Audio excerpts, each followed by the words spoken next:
असणारं कठोपनिषद आणि कठोपनिषदाच्या माध्यमातून दुसरी असणारी वल्ली आणि दुसऱ्या असणाऱ्या वल्लीच्या शेवटचे सगळे जे मंत्र आहेत 18, 19, 20 पासून 25 पर्यंत या सर्व मंत्राच्या माध्यमातून नचिकेताने यमाला जो प्रश्न केलेला आहे का या देहाच्या व्यतिरिक्त इथे कोण राहणार आहे, त्याचं अस्तित्व काय आहे, त्याविषयी म्हणजे आत्मबुद्धीविषयक अध्यात्मविद्याविषयक जो प्रश्न केलेला आहे की जाणारा आणि येणारा शरीर गेल्यानंतर सुद्धा तो जात नाही. म्हणून आता मागच्या सगळा जो आपण पितृपंधरवडा केला तो त्या अनुषंगानेच किती 3-7 पिढ्यांपर्यंत असणारे संबंध त्या ठिकाणी आपण पाहतो. म्हणून अशा अनुषंगाने जे आपले आहेत पितर त्यांना आपण पितृलोकामध्ये ते राहतात आणि तिथून आपल्याला आशीर्वाद देतात. त्या अनुषंगाने या सगळा विषय झाल्यानंतर असं जे आहे तत्व ते जाणारं येणारं म्हणजेच काय, थोडक्यात त्याचा कधीही नाश होत नाही असं जे तत्व आहे ते तत्व तुम्ही मला व्यवस्थितपणे समजून सांगा की जे प्राप्त झाल्यानंतर का समजून सांगायचं. हे सगळं आता जो सगळा आपला खटाटोप चाललेला आहे दोन आता जुन्या विद्यार्थ्यांचा 2-3 वर्षाहीपेक्षा जास्त वर्ष झाली. म्हणजे सगळं का ते जाणल्यानंतर काय याची फलप्राप्ती काय, ती फलप्राप्तीसुद्धा आता याच्या असणारा 24वा असेल 25वा मंत्र जो आहे त्याच्या अनुषंगाने त्याची असणारी फलश्रुतीसुद्धा या ठिकाणी सांगतात की अशा प्रकारे एकदा ते आत्मतत्व जाणलं की मग काय जाणं आणि येणं जे आहे जीवाला काय पुनरपि जननम आणि पुनरपि मरणम जन्ममरणाचं जे चक्र आहे 84 लक्ष योनी सांगितलं शास्त्रात. किती 1-2 नाही तर ही 84 लक्ष योनीमध्ये फिरून आल्यानंतर पुन्हा एकदा हे मनुष्य शरीर त्याला प्राप्त होतं. म्हणून हे कसं अत्यंत आचार्य म्हणतात दुर्लभ स्वरूपात सांगितलं. दुर्लभम त्रयमेवैतद्दैव अनुग्रह हेतुकम सांगितलं. दैव परमेश्वराची असणारी जर तुमच्या कृपा असेल तरच पुन्हा त्या 3 गोष्टी प्राप्त होतात. मनुष्य शरीर, परमेश्वर जाणून घेण्याची इच्छा म्हणजे मी कोण, थोडक्यात जय जय स्वसंवेद्या आत्मरूपा. माऊली पहिली ओवी जी आहे पहिल्या ओवीतूनच सांगितलं की काय करायचं आहे तर ते जे आत्मरूप आहे म्हणून शेवटी पण तेच सांगितलं. विश्व स्वधर्म सूर्ये पाहो, 1-2 नाही तर सारच्या सार जे विश्व आहे ते सारच्या सार विश्व काय हो, स्वधर्मरूपी सूर्य पाहो. म्हणजेच काय, ज्याच्यामुळे आपण पाहतो, ऐकतो, बोलतो. पण त्या ठिकाणी ती आरती करताना तिचा जो मंत्र आहे तो हाच सांगतो. नत्र सूर्यो भाती न चंद्रतारकम नेमा विद्युतो भांती कुतो यमग्निः तमेव भांत मनुभाती सर्वं तस्य भासा सर्वमिदं विभाती. हे काय सूर्यचंद्र घेऊन तुमची आरती करणार, कारण का तुमच्यामुळेच तस्य भासा सर्व इदम विभाती, त्याच्या प्रकाशानेच हे सर्व जे आहे सर्व आम्हाला पाहायला मिळतं. म्हणून त्याची जी आरती आहे त्याची आरती हा कुतो यम अग्निही म्हणतायत. कुतो अयम अग्निही म्हणजे हा अत्यंत असणारा आरती कापूर पेटवल्यानंतर निर्माण होणारा अग्नी तो तुझी आरती काय करू शकेल, कारण का तुझी आरती जी आहे करण्याकरता तुझा असणारं जे दिव्य तेज ते तेज असेल तरच तुझी आरती करू शकेल. म्हणजे काय, जर का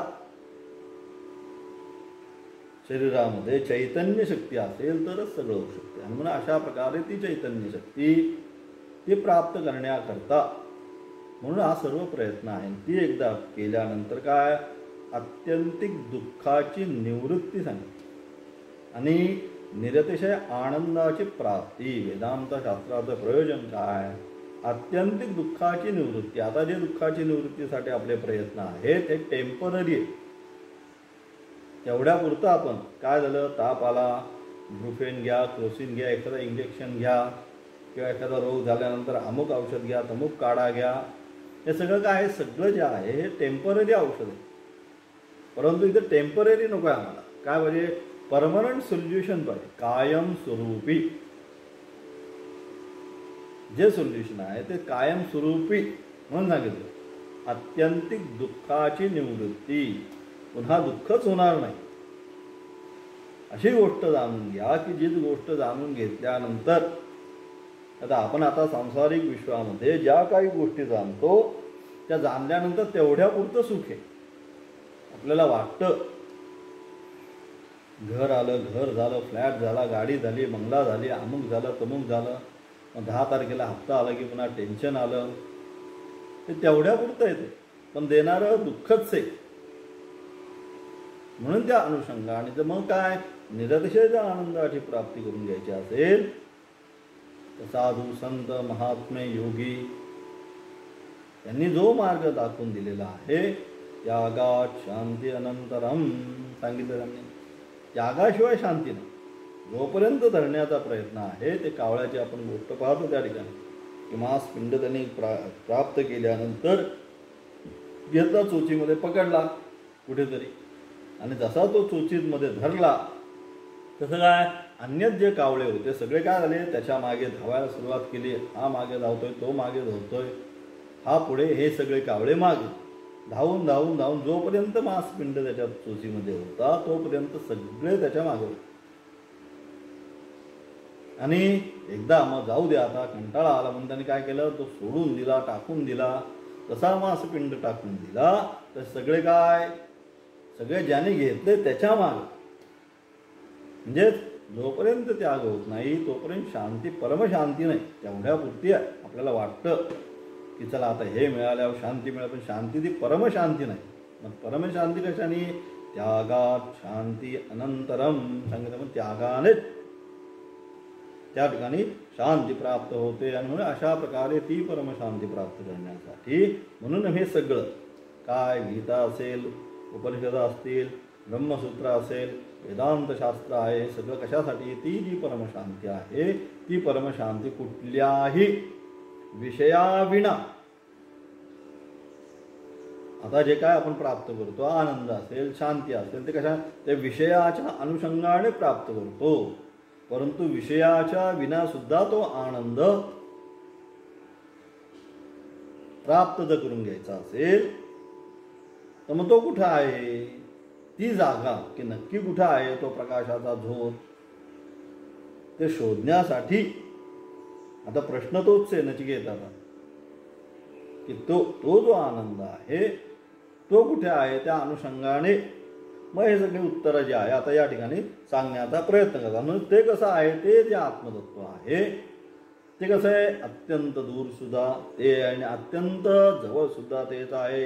आसीनो दूरम म्रियति शयानो याति सर्वतः सांगितले. अशा प्रकारे असणारा 20व्या मंत्रापर्यंतचं व्याख्यान मागच्या पाठामध्ये केलं. 21वा असणारा मंत्र काय, सकाम सर्वसाधारण पुरुषांसाठी ते आत्मतत्व अत्यंत दुर्लभ आहे. ते आत्मतत्व आहे ज्यांच्या सकाम सर्वसाधारण साधकांसाठी, ज्यांच्या मनामध्ये थोडी जरी इच्छा असेल त्यांच्यासाठी ते आत्मतत्व आहे. ते अत्यंत दुर्लभ सांगितलं आहे.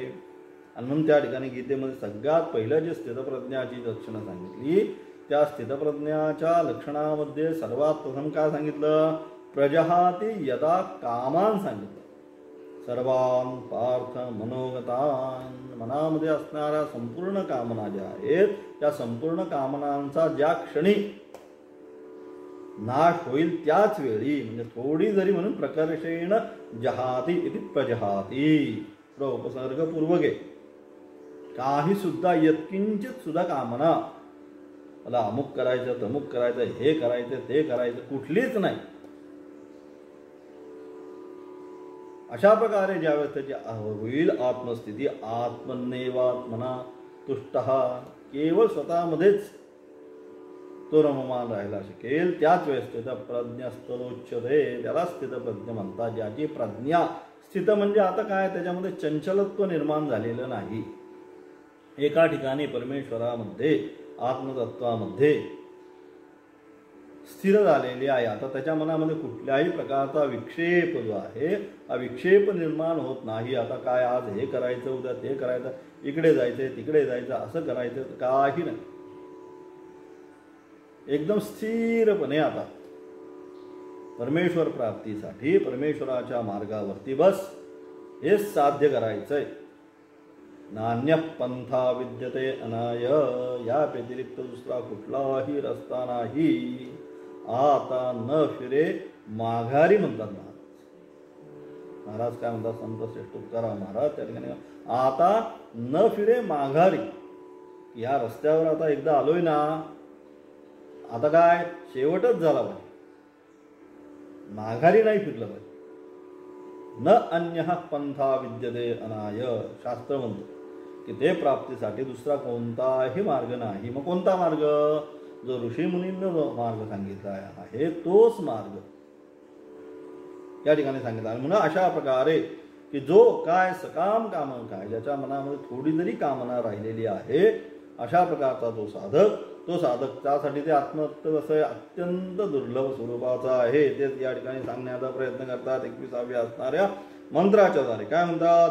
आसीनो दूरम रतिशयानो याति सर्वतः कस्तम मदम देवम मदन्योज्ञातुमर्हति. की अशा प्रकारे ते आत्मतत्व जे आहे ते काय, ते एका ठिकाणी स्थिर राहून सुद्धा दूरपर्यंत पोहोचतं. एका ठिकाणी स्थिर आहे, परंतु एका ठिकाणी स्थिर राहून सुद्धा ते काय सर्वत्र पोहोचतं. एका ठिकाणी स्थिर म्हणजे आसीनो दूरम रजती, एका ठिकाणी स्थिर असून सर्वत्र तेच जाते. त्यानंतर शयानो याति सर्वतः, आपल्याला वाटतं तो झोपलेला आहे, परंतु निद्रा करीत असून सुद्धा ते काय सर्वत्र तेच जात. कस्तम मदामदम देवम मदन्यो न तुमर्हसि. की अशा प्रकारे ते कसं आहे, अत्यंत हर्षयुक्त असून मदरहित म्हणजे अत्यंत ते कसं आहे सुखयुक्त आणि दुःख रहित असं ते असणारे जे आत्मतत्व आहे. मद अन्य ज्ञातुम अर्हति, असं जे आत्मतत्व आहे त्या आत्मतत्वाला माझ्याशिवाय कोण अन्य व्यवस्थित जाणू शकतो, असं कोण म्हणतंय? यमराज आणि नचिकेताचा असणारा संवाद आहे. यमराज त्या ठिकाणी म्हणजे असं जे असणारे जे आत्मतत्व आहे की जे कसं आहे अत्यंत त्या ठिकाणी एका ठिकाणी स्थिर आहे, परंतु सर्वत्र गेलेला आहे. नंतर एका ठिकाणी वाटतंय ते निद्रा करतंय, परंतु निद्रा करून सुद्धा सर्वत्र ते व्याप्त झालेलं आहे. त्यानंतर हर्षयुक्त आनंदित असं असणारं ते आत्मतत्व दुःखरहित आहे, त्याच्यामध्ये कुठल्याच प्रकारचं दुःख रहित नाही. कारण आनंद काय त्याचं स्वरूप आहे. तोरामध्ये सांगितलं, काय सांगितलं त्याचं स्वरूप? आत्मा कहा, आत्मा काय. मग सांगितलं काय? सच्चित आनंद स्वरूप, हे त्याचं स्वरूप सांगितलं. सत चित आणि आनंद स्वरूप. सत म्हणजे त्रिकाल अबाधित, तिन्ही कालामध्ये तेच आहे. म्हणून भगवंत 4था अध्याय म्हणतात काय, बहुनी मे व्यतीतानि जन्मानि तव चार्जुन तान्यहम वेद सर्वाणी न त्वं वेत्थ परंतप. की आतापर्यंत अनेक आपले जन्म झाले, परंतु या सर्व जन्मांमध्ये काय मी हे सर्व जाणतो, तू जाणत नाही. कारण का भगवंत मायेच्याही वरती आहे. नारायण परो अव्यक्ता, आणि आपण मायेच्या अधीन आहोत म्हणून आपण जाणत नाही. भगवंताच्या अधीन माया आहे म्हणून भगवंत ते जाणतात. म्हणून असं असणारं जे आत्मतत्व त्या आत्मतत्वाला म्हणतात काय, मद अन्यहा ज्ञातुम अर्हसि. यमराज त्या ठिकाणी नचिकेताला म्हणतात असं जे आत्मतत्व आहे त्या आत्मतत्वाला माझ्या व्यतिरिक्त कोण जाणतो बरं, अशा या ठिकाणी प्रश्न करून त्याचा असणारा आचार्य काय म्हणतात भाष्यामध्ये बघू. अच्छा, आसीनो अवस्थितः अचलः एव संदूरम व्रजति शयानो याति सर्वतः एवं असो आत्मा देवः मदामदः समदः अमदश्च सहर्ष अहर्ष विरुद्धधर्मत्वात् अतः शक्यत्वात् ज्ञातुं कस्तं मदामदं देवं मदन्यो ज्ञातुं अर्हति. अशा प्रकारे काय या ठिकाणी या संपूर्ण मग क्रिया ज्या आहेत वास्तविक त्याच्यामध्ये कुठल्याच प्रकारची क्रिया नसून मग या क्रिया सगळ्या ज्या घडत आहेत त्या कुठे त्या उपाधिकृत क्रिया. जे काय आपल्याला क्रिया दिसतो, मी असं करतोय, मी तसं करतोय, कोण करतंय? शरीर करतंय. तो निस्संग, तो काही करत नाही. आकाश आहे, आकाश काही करत नाही.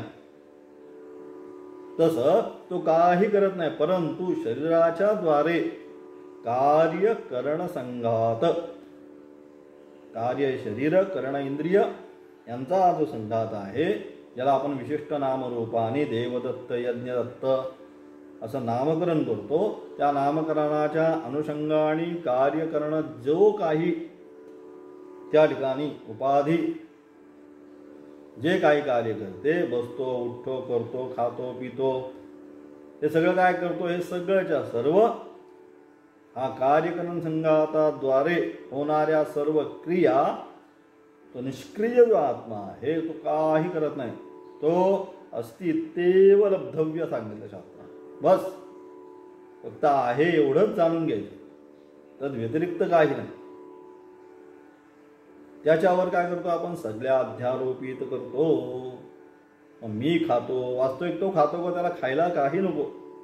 मी बसतो, मी उठतो, हे बसणं, उठणं, खाणं पिणं शरीराच्या उपाधीच्या क्रिया आहे, परंतु त्याच्यावर अध्यारोपित करून मी करतो, मी खातो, मी पितो, परंतु हे सगळं जे त्याच्यावर अध्यारोपित करतो, त्या अध्यारोपित करण्यासाठी मूलभूत कारण काय? ते सर्व त्याच्यावर अध्यारोप करण्यासाठी मूलभूत कारण म्हणजे अविद्या, माया. मायेमुळे त्यात आपण म्हणतो चित्त आणि जडग्रंथी. काय म्हणतो? चित्त आणि जडग्रंथी. तेच महाराज म्हणतात, बंधना पासोनी उकलली गाठी, देता आली मिठी सावकाश. बंधनापासून उकलली गाठी, देता आली मिठी साव. ही चित्त आणि जड असणारी जी ग्रंथी आहे, ती ज्या वेळेस काय उकलली म्हणजे सुटली जाते, त्याच काय असल्या त्या परमात्म्याला देता आली मिठी सावकाश. त्यात म्हणजेच काय?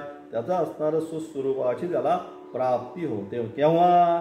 ज्या वेळेस ही अज्ञान स्वरूप असणारी जी ग्रंथी जी आहे, अविद्या, माया, अज्ञान, कारण, शरीर, हे सगळे त्याचे नाव. याचा ज्या क्षणी ज्ञानाग्नी सर्व कर्माणी भस्मसात कुरुते अर्जुन, एक ज्ञानस्वरूप एकदा अग्नी प्रज्वलित झाला की काय करतो? या सगळ्या ग्रंथी वगैरे या सगळं जे काय सगळं भस्मसात करून टाक. मग अशा प्रकारे सर्व भस्मसात झाल्यानंतर मग काय? काही नाही. मग त्याला स्वस्वरूपाची जिथनं आला पण त्या ठिकाणी म्हणायचं नाही, ते स्वरूपच आहे त्याचं, आकाशच आहे, परंतु घटाने व्याप्त केलं म्हणून घटाकाश नाव पडलं. आकाशच होतं, मठाने व्याप्त केलं म्हणून मठाकाश नाव पडलं. तर त्याचा नाश झाला समय ज्या क्षणी काठी घेतली आणि घट मठ काय केलं? एक एक त्याला सगळ्याला जोरात एक एक टोला मारला. तसा ज्या क्षणी नाश झाला, हे सगळं आकाश स्वरूपच झालं. तसं उपाधी जी आहे, उपाधिकृत भेद, त्याच्यावर आपण अध्यारोपित करून मी सुखी, मी दुःखी, हे या ठिकाणी आपण म्हणण्याचा प्रयत्न करू. अशा प्रकारे काय म्हणतात?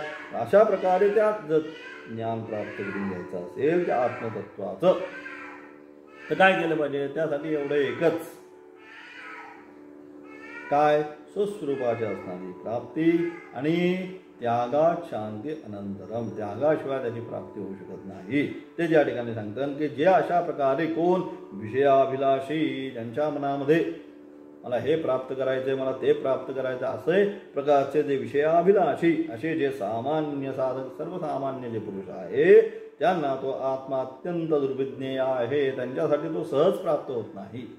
कारण का? ते विषयाच्या अनुषंगाने धावत राहतात, पण त्यांच्यासाठी तो सहज प्राप्त होत नाही. असे विषयाभिलाषी असे जे सामान्य पुरुष, त्यांना आत्मा हा दुर्विज्ञेय आहे.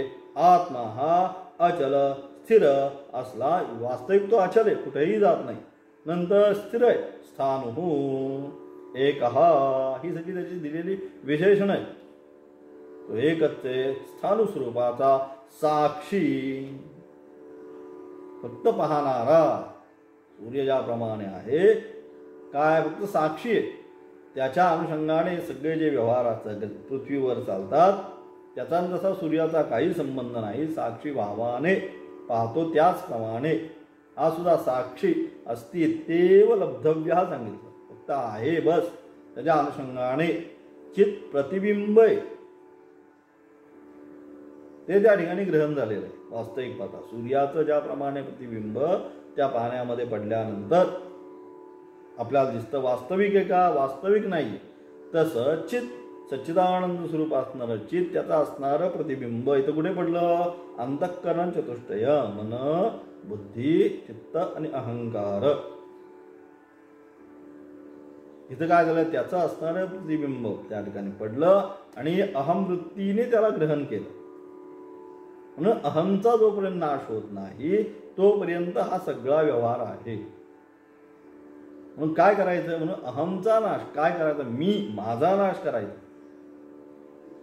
म्हणजेच काय? नामरूपामध्ये असणारी आसक्ती जोपर्यंत नाश होत नाही तोपर्यंत स्वस्वरूपाची प्राप्ती होत नाही. म्हणून ते सांगितलं. आणि त्याकरता काय जे काही सांगितलंय शास्त्रात, जी काही साधना सांगितलेली आहे दैवी गुणसंपत्ती प्राप्त करणे, त्या अनुषंगाने म्हणून सांगितलं जे विषयाभिलाषी आहेत त्या विषयाभिलाषी असे जे सामान्य पुरुष त्यांना आत्मा कसा आहे? अत्यंत दुर्विज्ञेय आहे. आत्मा हा कसा आहे? अत्यंत अचल स्थिर असला तरी अज्ञानी लोकांना तो दूर जातो असे वाटते. पण अज्ञानी लोकांना काय वाटतो? आत्मा इकडे गेला, आत्मा तिकडे गेला, इकडे गेला तिकडे गेला. हे काय? शरीराच्या अनुषंगाने. पण त्यांना वाटतं की हा दूर गेला, तो दूर गेला. म्हणजे तरी अज्ञानी लोकांना दूर जातो असे वाटते.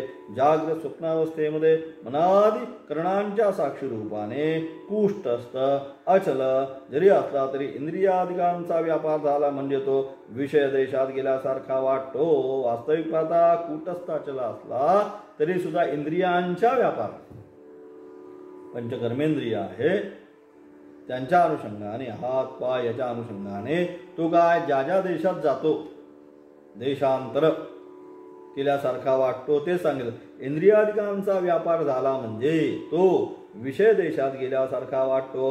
सुषुप्ती अवस्थेत सर्व करणांचा उपरम झाला आणि त्यानंतर असा सगळीकडनं फिरून वगैरे आला आणि आता निद्रा अवस्थेमधनं ज्या सुषुप्ती अवस्थेमध्ये गेला, झोपला दमून दमून. आणि एकदा काय अतिशय सुषुप्ती अवस्थेमध्ये गेल्यानंतर पुन्हा काय वाटलं? इंद्रियांचा उपरम झाला, करणांचा म्हणजे आता सगळी इंद्रिय शांत झाली. आता इकडे नाही तिकडे नाही, मग शांत झाली. मग अशा अवस्थेमध्ये सुषुप्ती अवस्थेमध्ये सर्व करणांचा उपरम झाला म्हणजे तो आत्मा निजल्या म्हणजे झोपल्याप्रमाणे स्थिर बसतो. आता वाटतं तो झोपला. वास्तविक झोपतोय का? तो जागृत अवस्थेच आहे. मी झोपलो. सुखे नमया निद्रासीत, मला अतिशय झोप लागली, सुंदर झोप लागली. सकाळी उठल्यावर आपण बरेचदा असं म्हणतो, आता हे पावसाळ्याचे दिवस आहे, छान झोप लागते. मग काय म्हणतो? छानपैकी झोप लागली. मग छानपैकी झोप लागली बरोबर, सगळंच जर शांत होतं, पण छान झोप लागली हे कोणाला कळलं? म्हणजे ज्याला छान झोप लागली कळलं तो तद भिन्न आहे. अतिशय सूक्ष्म विचार आहे हा. मग तेच या ठिकाणी सांगण्याचा प्रयत्न करा. संपूर्ण काय सुषुप्ती अवस्थेमध्ये सर्व करणांचा म्हणजे इंद्रियांचा जे आहे पंचकर्मेंद्रिय त्यांचा काय झालं? उपरम झाला म्हणजे शांत झाली. मग तरी झाला म्हणजे तो आत्मा ज्याप्रमाणे स्थिर वाचतो. आता त्याला वाटलं की बास आता शांत झालो. पण शांत कोण झालं? इंद्रियांचा उपरम होऊन इंद्रिय शांत झाली. परंतु त्याचे असणारे गुणधर्म आत्म्यावर अध्यारोपित करून काय म्हणतो? आता मला बरं वाटलं, आत्मा ज्याप्रमाणे झाला स्थिर भासतो याप्रमाणे आत्मा सर्वत्र व्यापक आहे असा हा आत्मा मदामद म्हणजे सुखदुःखयुक्त अशा अनेक विरुद्ध धर्मांयुक्त असल्याने अज्ञानी लोकांना कळणे कठीण आहे. अशा प्रकारचं जे आत्मतत्व आहे ते आत्मतत्व कसं अत्यंत विरुद्ध धर्मांयुक्त असल्यामुळे जे सगळे अध्यारोपित धर्म आहे त्याच्यावर त्या अध्यारोपित धर्मांमुळे काय युक्त असल्यामुळे ते काय अज्ञानी लोकांना कळणे अत्यंत कठीण आहे. अशा आत्म्याला माझ्याशिवाय म्हणजे ते यमराज म्हणताय, कारण यमराजच हा उपदेश करतायत. म्हणून अशा प्रकारे यमराज काय म्हणतात, असे जे आत्मतत्व आहे त्या आत्मतत्वाला माझ्याशिवाय जाणण्यास कोण समर्थ आहे. आमच्यासारखे जे पंडित त्यांना आत्मा नाही आहे. आणि अशा प्रकारे जे आमच्यासारखे जे वास्तविक पंडित आहेत त्या पंडितांनाच काय तो आत्मा नाही आहे. नित्य अनित्य अनेक विरुद्ध धर्मोपाधिक असल्याने चिंतामणीप्रमाणे तो आत्मा अनेक रूप भासतो. नित्य आणि अनित्य असे अनेक विरुद्ध धर्मोपाधी कृत असल्याने त्या अनेक प्रकारच्या उपाधींच्या अनुषंगाने मगाशी सांगितल्याप्रमाणे अनेक उपाधिकृत त्याच्यामध्ये काहीच नाहीये क्रिया, परंतु उपाधिकृत क्रिया त्याच्यावर मानून काय करतो, तो बसला, तो उठला, तो झोपला, हे सगळं तेच सांगितलं. उपाधिकृत असल्यामुळे चिंतामणीप्रमाणे तो आत्मा अनेक रूप भासतो. हे सगळ्या ज्या क्रिया आहेत त्याच्यावर आपण अध्यारोप करतो. त्यामुळे आपल्याला तो अशा प्रकारे भासतो. वास्तविक तसा नाहीये. आत्मा दुर्विज्ञ आहे. तो वास्तविक दुर्विज्ञ अत्यंत राजगुह्य. एवढा सहज गेलो, वेदांताचं अध्ययन केलं, अमुक केलं, तमुक केलं, लगेच आत्मतत्व प्राप्त केलं. जोपर्यंत त्याची असणारी का अधिकारित्व प्राप्त करण्यासाठी जे काय सांगितलंय, संपत्ती कोणती, साधन चतुष्टय संपत्ती, विवेक, वैराग्य, समाधिशंत संपत्ती आणि मुमुक्षुत्व, या 4 गोष्टी जोपर्यंत नाही तोपर्यंत त्या आत्मतत्व प्राप्त होणं अत्यंत कठीण आहे. तेच सांगितलं. आत्मा हा दुर्विज्ञेय आहे. निरुपाधिक स्वरूपाने विज्ञान स्वरूप सर्वत्र व्यापक असल्याने गमन केल्यासारखा वाचतो. स्वतःच्या रूपाने सीधा असला तरी उपाधीद्वारा दूर जातो असे वाटते. वास्तविक तो अचला आहे. वास्तविक ते शेवट सांगण्याचा प्रयत्न केला. स्वतःच्या रूपाने स्थित असल्या तरी स्वतःच्या रूपाने तो स्थितच आहे, परंतु काय तरी उपाधीद्वारा दूर जातो असे वाटतो. तो उपाधीचे अनुषंगाने तो दूर गेला, इकडे गेला, तिकडे बसला, हे सगळं आपण उपाधिकृत आहे. आणि ते उपाधिकृत झालेल्या सगळ्या क्रिया आत्म्यावर अध्यारोपित करून आत्मा असं करतो, असं आपण सर्वसामान्य व्यवहारामध्ये म्हणतो. कारण का तो जे आत्मतत्व आहे हे अत्यंत दुर्विज्ञ असल्यामुळे सर्वसामान्य लोकांना त्याचं ज्ञान प्राप्त होणं अत्यंत अशक्यप्राय आहे. पुन्हा तेच असणारा विषय पुढे जाऊन सांगतात. अशरीरगम शरीरेषु अनवस्थेषु स्थितम महांतम विभुमात्मानं मत्ता धीरो न शोचति. अशा प्रकारे हे जे आत्मतत्व आहे ते आत्मतत्व कसं आहे, ते शरीरामध्ये शरीररहित, या शरीरामध्येच आहे, परंतु कसं आहे शरीररहित. इदम शरीरम क्वांतेय क्षेत्र इत्यविधीयते एतद्यो वेत्ती सांगितलं. 13वा अध्याय आहे तिथं तेच सांगितलं. क्षेत्र आणि क्षेत्रज्ञ यांचा जोपर्यंत विभाग होत नाही तोपर्यंत क्षेत्रज्ञम सांगितलं. चापी माम विद्धी, मी कोण आहे, मी क्षेत्रज्ञ आहे. कुठे, सर्व क्षेत्रेषु भारत, सर्व क्षेत्रामध्ये जो क्षेत्रज्ञ आहे म्हणजे सगळ्यांना जाणणारा. ममै वांशो जीवलोके, तू सुद्धा कोण आहेस, तू सुद्धा माझाच अंश आहे. तोच भगवंताचा असणारा अंश म्हणजे क्षेत्रज्ञ. तेच या ठिकाणी सांगितलं. अशरीरगुण शरीरेषु, सगळ्या शरीरामध्ये आहे, परंतु कसा शरीररहित म्हणजे क्षेत्रज्ञ स्वरूपाने तोच आहे. नंतर अनवस्थेषु अवस्थितम, अनित्यामध्ये नित्य स्वरूप. जेवढे अनित्य पदार्थ आहे त्याच्यामध्ये हा कसा आहे, हा राहणार आहे. बाकी सगळं जाणार आहे, परंतु तो राहणार आहे. म्हणून अनित्यामध्ये नित्य स्वरूप असा असणारा तो कसा आहे, महान विभू सर्वव्यापक, अत्यंत महान. त्याने सर्वव्यापक असा असणारा आत्म्या, तो जे आत्मतत्व आहे, महांतम विभूम आत्मानम, असं जे आत्मतत्व अत्यंत महान सर्वव्यापक असणार. काय होतं, मत्वा म्हणजे ऐकून जाणून, मत्वा म्हणजे जाणून. काय, धीरो न शोचती, जे बुद्धिमान ज्ञानी पुरुष आहे अशा प्रकारे ते आत्मतत्व एकदा काय त्यांनी जाणलं की मग काय होतं, न शोचती, ते कुठल्याही प्रकारेचा शोक जो आहे त्यांना शोक होत नाही. की अशा प्रकारे ते कसे सगळे असणारे आत्मतत्व कसं आहे ते या ठिकाणी त्यांनी सांगितलं. की अशा प्रकारे शरीरामध्ये असून शरीररहित, अनित्यामध्ये, हे सगळं अनित्य स्वरूपात आहे. अनित्य स्वरूपाचं का कारण प्रतिक्षण आम्हाला वाटतं काय आम्ही जगत आहोत परंतु आपण जगतोय का? प्रतिक्षण जन्माला आल्यापासून आपण काय करतो? प्रतिक्षण मरणाकडेच चाललेलो. मी इतक्या वर्षाचा आता झालो, मी 20 वर्षाचा झालो, मी 30 वर्षाचा झालो, माझा हॅपी बर्थडे करायचा, वाढदिवस करायचा. म्हणजे काय मिळालेल्या आयुष्यामधलं एवढं आयुष्य काय झालंय? कमीच झालंय. 50 वर्षाचं आयुष्य असेल त्यातला 20 वर्ष जगला, मग किती आता 30च राहिलं. तेवढाच राहणं म्हणून अनित्य स्वरूपाचं हे संपूर्ण जगतच आहे. शेवटी काय म्हणून प्रलय सांगितला. कृत, त्रेता, द्वापार आणि कल. काही 4 युग केली त्याच्यामध्ये.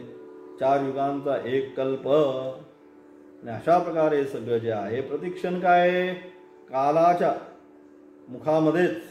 कालोस्मी लोक भगवंत कोण आहेत? काल आहे. काल स्वरूपाने प्रतिक्षणम आयुर्नश्यति पश्यताम प्रतिक्षणम. प्रत्येक क्षण आपल्याला वाटतं आम्ही जगत चाललोय पण जगतोय का आपण? प्रतिक्षण क्षण काय तर त्या काल जो आहे त्या काल आपल्याला काय करतोय? ग्रासन करतोय. खात खात खात खात पुढे पुढे चाललं. म्हणून हे सगळं जे काय आहे संपूर्ण हे अनित्य स्वरूपाचं आहे. अशा अनित्य स्वरूपामध्ये जो नित्य स्वरूपाने राहणारा ते सांगितलं या ठिकाणी. अनित्यामध्ये नित्य स्वरूप असा तो कसा? महान नंतर सर्व व्याप्त आणि सर्व अंतर्बहिष्ठ तत्सर्व व्याप्यम नारायण स्थित. म्हणून विश्वरूप दर्शनामध्ये काय तोच दाखवलं. कोण? सगळं जे काय आहे ते त्या भगवंतानेच व्याप्त केलेलं त्या ठिकाणी दाखवलं. म्हणजेच भगवंताच्या व्यतिरिक्त अन्य कोणतीही वस्तू या ठिकाणी नाही हेच त्या ठिकाणी विश्वरूप दर्शनाच्या द्वारे सांगण्याचा त्यांनी प्रयत्न केला. आणि तेच या ठिकाणी सांगितलं तद्विज्ञानाच्या. म्हणजे अशा प्रकारचं ते भगवंताचं जे स्वरूप आहे ते अशा प्रकारचं भगवंताचं स्वरूप जाणल्यानंतर काय होतं? न शोचती. पुन्हा हे दुःख जे आहे सातत्याने काही वेळांचं काही झालं तरी दुःख आहे, थोडं खुट वाजलं तरी दुःख आहे. म्हणून अशा प्रकारचं जे दुःख आहे त्या दुःखाचा पार कधी होतो? ते तत्व जाणल्याशिवाय होत नाही. म्हणून अशा प्रकारे कोण? ते धीर. धीर म्हणजे अशा प्रकारे ते आत्मतत्व ज्यांनी जाणलं त्यांना कदापि दुःख सहन करण्याची वेळ येत नाही. तद्विज्ञानाच आचार्य काय म्हणतात ते? आचार्य म्हणतात तद्विज्ञानाच शोकात्य इत्यपि दर्शति अशरीरः स्वेन रूपेण आकाशकल्पः आत्मा शरीरम शरीरेषु देव पितृ मनुष्यादि शरीरेषु अनवस्थितेषु अस्थितिरहितेषु अनित्येषु अवस्थितं नित्यम अविकृतिम इति एतद. आचार्य म्हणतात आत्मा हा स्वतःच्या निरुपाधिक स्वरूपाने. आत्मा कसा आहे? आत्म्याचं स्वरूप सांगतात. आत्मा आहे आत्मा हा स्वतःच्या निरुपाधिक स्वरूपाने कोणत्याही प्रकारच्या उभातीने तो बाधित नाही. अलग लक्षात हेच सांगण्याचा प्रयत्न केला. आत्मा हा स्वतःच्या निरुपाधिक स्वरूपाने कसा आहे? आकाशाप्रमाणे अशरीरी आहे. आकाश कसा आहे? सर्वत्र व्याप्त आहे. आकाशाचं कोणतं शरीर असं जर आपण म्हणू तर आपण ज्याप्रमाणे दाखवू शकणार नाही. चला हे आकाशाचं शरीर दाखवा, तो कसं आहे आकाश दाखवा, तर जसं आपण दाखवू शकत नाही त्याचप्रमाणे अशरीर हे जे आत्मतत्व आहे त्याला सुद्धा म्हणजेच काय थोडक्यात नाम आणि रूपाने ते व्यक्त होऊ शकत नाही. कारण का? ज्या वस्तू नाम आणि रूपाने व्यक्त होतात म्हणजे ज्या वस्तू जन्माला येतात त्यांचा निश्चितपणे काय मृत्यू ठरलेला आहे. परंतु हे कसं आहे? न जायते न म्रियते वा कदाचित. जन्माला पण येत नाही म्हणजे अजहा अजो नित्य शाश्वतोयम पुराणः अजस्वरूपताचा. म्हणजे अशा प्रकारे आत्मानी निरुपाधिक कुठल्याही उपाधीनी ते बद्ध होऊ शकत नाही. आणि असं असणार ते आत्मस्वरूप स्वतःच्या निरुपाधिक स्वरूपाने आकाशाप्रमाणे अशरीरी आहे. त्याला कुठल्याही प्रकारचं शरीर म्हणजे त्याला बॉन्डेज नाम आणि रूपामध्ये ते काय केलं? बांधलं नाही. यथा नद्य सन्नमानाः समुद्रम अस्तम विहंती नाम रूपे विहाय. नदी जोपर्यंत समुद्रापासून भिन्न आहे तोपर्यंतच तिला नाम आणि रूप आहे. ही गंगा, ही सरस्वती, ही यमुना कुठपर्यंत? जोपर्यंत समुद्रापासून त्या भिन्न आहेत तोपर्यंत. परंतु एकदा समुद्रामध्ये गेल्यानंतर काय? समुद्रच मग. तसं जोपर्यंत आपण स्वतःला त्या परमात्म्यापासून भिन्न म्हणत आहोत तोपर्यंतच आपल्याला जीवात्मा ही उपाधी आहे. मग ती कशाच्या अनुषंगाने? या असणाऱ्या कार्यकरण संघात शरीराच्या अनुषंगाने त्या उपाधीला ज्यावेळेस आपण मंदोर, राम, श्याम हे काय उपाधीच्या अनुषंगाने त्याला आपण काय केलं? असणारा परमात्मा त्याला उपाधीच्या अनुषंगाने आपण या ठिकाणी जीवात्मा अस्मिन् शरीरी जीवते इति जीवात्मा, या शरीरामध्ये तो जगतो. जगतो म्हणजे काय? श्वासोश्वास घेतो, म्हणून त्याला आपण जीवात्मा असतो. ज्याप्रमाणे नदी यथा नद्यस्यन्नमाना समुद्रम अस्तं विहन्ति नाम रूपे विहाय सन्ति. ज्यावेळेस नामरूपाचा त्याग करून ती नदी समुद्रामध्ये झेपवते त्यावेळेस काय होतं? ज्याप्रमाणे समुद्रच होते त्याप्रमाणे इथे सुद्धा तसंच आहे. नामरूपामध्ये असणारी आसक्ती, कार्यकरण संघामध्ये असणारी, शरीरामध्ये असणारी आसक्ती याचा ज्या क्षणी त्याग होतो जिवंतपणीच, म्हणून तो काय? तो ब्रह्मानंद प्राप्त जीवनामध्ये करून घेतो. म्हणून तो प्राप्त करण्यासाठी कुठं जायचं नाहीये. फक्त उपाधीचं जे बॉन्डेज त्याला लावलेलं आहे, नामरूपाचं जे लेबल त्याच्यावर लावलेलं आहे त्यापासून बाहेर यायचं. मी कोण? चिदानंद रूप शिवोहम शिवोहम. मी सच्चिदानंद स्वरूप असणार ते शिवतत्व आहे, तेच मी आहे. न की हे सुखी, दुःखी, मर्त्य, रडणार मी आहे हे न समजता सच्चिदानंद स्वरूप असणार ते आत्मतत्व हेच मी आहे, हेच समजणं. हे समजण्यासाठी हा सगळा 8 तास चाललेला आहे. आणि म्हणून अशा प्रकारे ते काय? आत्मा स्वतःच्या निरुपाधिक स्वरूपाने आकाशाप्रमाणे अशरीर आहे. देव मनुष्य आदी अनित्य शरीराच्या ठिकाणी जरी सर्वत्र आत्मस्वरूप असले, सर्वत्र आहे. मनुष्य, देवतादी या सगळ्यांमध्ये जरी शरीरांच्या ठिकाणी जरी सर्वत्र आत्मस्वरूप असते तरी ते स्वतःच्या रूपाने अविकृत असेच राहते. परंतु जरी त्या ठिकाणी आपल्याला दिसलं जीवात्मा म्हणून त्या ठिकाणी दिसलं, परंतु त्याच्यामध्ये ते स्वतःच्या रूपाने अविकृत स्वरूप असेच राहते. त्याच्यामध्ये कुठल्याही प्रकारची बदल होत नाही. त्याच्यामध्ये अविकृत असेच राहते. सर्वत्र व्यापक असा जो महान आत्मा अशा प्रकारे ते सर्वत्र व्याप्त आहे. अशा प्रकारे असणार सर्वत्र व्यापक असा जो महान आत्मा तेच आपले स्वरूप आहे. आणि वास्तविक पाहता तेच माझं सच्चिदानंद रूप शिवोहम शिवोहम ते माझं वास्तविक स्वरूप आहे. आणि आता मी जे मानतो ते वास्तविक नाहीये, ते अवास्तविक आहे. तेवढ्या पुरतं आहे. अलग लक्षात. आजपासून 40 वर्षापूर्वी नव्हतं, यानंतर 40 वर्षापूर्वी राहणार नाही. ते अवास्तविक. वास्तविक सच्चिदानंद स्वरूप शिवोहम शिवोहम हे वास्तविक आहे. आणि जे मानतोय मी अमुक, मी स्वामी, मी मंदार, मी असा, मी तसा, हे सगळं आपण मानलोय हे वास्तविक आहे. येते लक्षात. आणि म्हणजे अशा प्रकारे सर्वत्र व्यापक असे जो महान आत्मा तेच आपले स्वरूप आहे.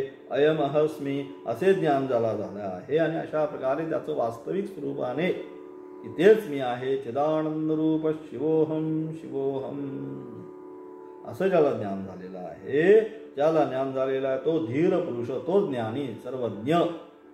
तो धीर पुरुष कोणत्याही प्रकारे शोक करत नाही. तो कोणत्याच प्रकारचा एकदा त्याला कळलं की माणसाला शोक नसतो. व्यवहारामध्ये पण एकदा कळलं की मग काय बरेचसे प्रॉब्लेम न कळण्यामुळेच होतात. बरोबर आहे. काय होतं सगळे आपल्या जगतामध्ये जे प्रॉब्लेम आहेत, अनेक गोष्टी अशा आहेत की आपल्याला त्याचं काय गैरसमज. माझ्या मनात तसं नव्हतं, मला असं वाटलं. त्या वाटल्याने सगळ्याची वाट लागते. म्हणजेच काय गैरसमज. तसंच या ठिकाणी सुद्धा गोड गैरसमज आहे. काय शरीर म्हणजेच मी, हा आपला गोड गैरसमज आहे. वास्तविक ते आजपासून अमुक वर्षापूर्वी 40 वर्षापूर्वी नव्हतं, 40 वर्षानंतर राहणार नाही. तरी सुद्धा आम्हाला वाटतं ना की शरीर म्हणजे मी, हा जो गोड गैरसमज आहे हा काढून टाकला. म्हणजेच काय, वास्तविकता स्वीकारली पाहिजे. वास्तविकता एकदा स्वीकारली की ज्याप्रमाणे व्यवहारामध्ये अनेक असणाऱ्या अडचणी, प्रश्न, गैरसमज दूर होतात, तसंच इथे वास्तविक कोण आहे, चिदानंद रूप शिवोहम शिवोहम. तो असताना त्याला काय केलं, त्याला कार्यसंघाच्या अनुषंगाने त्याला जीवात्मा बनवलं. तो परमात्मा, त्या आत्मतत्व त्याला या कार्यकरणाच्या अनुषंगाने ज्यावेळेस जीवात्मा बनवलं, त्यावेळेस मग या कार्यकरण संघाताच्या असणारी सगळी सुखदुःख त्याने काय घेतली, स्वतःवर ओढून घेतली. आणि मग मी सुखी, मी दुःखी या शरीराच्या अनुषंगाने जी सुखदुःख प्राप्त झाली ती माझीच म्हणून व्यवहार आरंभ केला. वास्तविक त्याची नाहीच आहे. मग अशा प्रकारे जो धीर पुरुष हे वास्तविकता जाणतो की मी असा आहे, तो धीर पुरुष कोणत्याही प्रकारे शोक करत नाही. आणि त्याला प्रकार कुठल्याच प्रकारचा भगवंताचा असणारा उपदेशच तो त्या ठिकाणी केला. अशोचानन्व शोचस्त्वं प्रज्ञा बाधांच भासते गतासून गतास्तसूंच नानु शोचंती पंडिता. जे वास्तविक जे पंडित आहे ते कदापि शोक करत नाही. मग पंडित कोण, पंडायस्य जायते इथे पंडित, आचार्यांनी त्या ठिकाणी व्याख्या केली. पंडा म्हणजे आत्मविषयक बुद्धी, स्वरूपाची असणारी बुद्धी. मी कोण हे ज्याला कळलं तो पंडित. तोच पंडित काय करतो, कधीही शोक करत नाही. तेच या ठिकाणी दिलं, कोणत्याही प्रकारे शोक करत नाही. अज्ञान मनुष्यात विपरीत आत्मज्ञान असते, परंतु जो अज्ञानी आहे त्याला विपरीत देह म्हणजेच आत्मा विरोचनासारखं जे ज्ञान आहे हे त्याला त्या ठिकाणी असतं. त्यामुळे अज्ञानी मनुष्याच्या वाट्याला शोकच आहे, दुःखच आहे. ज्ञानी वास्तविकता जाणतो म्हणून त्याला कुठल्याही प्रकारचा शोक होत नाही. तो कायम काय, सुस्वरूपाच्या आनंदामध्ये सांगतो. आणि असा असणारा आत्मतत्व प्राप्त करण्यासाठी काय केलं पाहिजे, आत्मा म्हणते तनुगुम स्वाम यमैवेश म्हणते तेन लभ्य. आत्माच जाणायचा. अशा अनुषंगाने काय केलं पाहिजे, आपण व्यवहार आपला केला पाहिजे. त्या अनुषंगाने असणारा 23व्या मंत्राच्या द्वारे तेच सांगण्याचा प्रयत्न केला. नायमात्मा प्रवचनेन लभ्या न मेधया न बहुना श्रुतेन यमैवेश वृणदे तेन लभ्या तस्य एष आत्मा वृणते तनुगुम स्वाम. त्याचा असणारं विशेष व्याख्यान उद्याच्या पाठामध्ये करणार आहोत. ओम तत्सत. नवरात्रीच्या सर्वांना शुभेच्छा. ओम तत्सत.